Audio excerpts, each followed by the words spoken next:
தமிழகத்தில் டெங்கு காய்ச்சல் வருவதற்கான வாய்ப்புகள் இருப்பதாகவும் அதை தடுப்பதற்கு உரிய முன்னெச்சரிக்கை நடவடிக்கைகள் மேற்கொள்ளப்பட்டு வருவதாகவும் சுகாதாரத்துறை செயலாளர் ராதாகிருஷ்ணன் தெரிவித்துள்ளார்.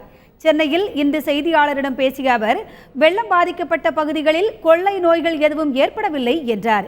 மேலும் வெள்ளம் பாதித்த பகுதிகளில் அமைக்கப்பட்ட 56,000 முகாம்களில் 60 லட்சம் பேர் பயன்பெற்றுள்ளதாகவும் அவர் குறிப்பிட்டார்.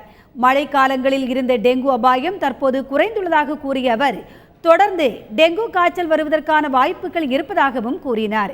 எனவே இதனை தடுக்கும் விதமாக முன்னெச்சரிக்கை நடவடிக்கை மேற்கொள்ளப்பட்டு வருவதாகவும் ராதாகிருஷ்ணன் எமது செய்தியாளரிடம் தெரிவித்தார். நிறைய பிளாஸ்டிக் கழிவுகள் போடுறாங்க.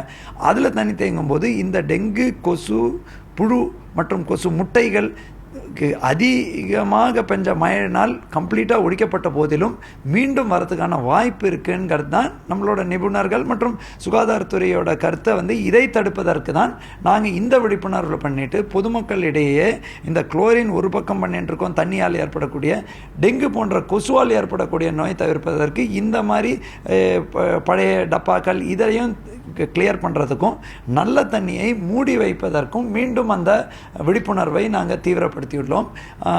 டெங்கு நோய் கடந்த மாதமெல்லாம் மிகவும் குறைவான போதிலும் இந்த வெயில் வர வர இது ஒரு எண்டமிக் 127 நாட்களில் இருக்கக்கூடிய ஒரு வைரஸ் காய்ச்சல்.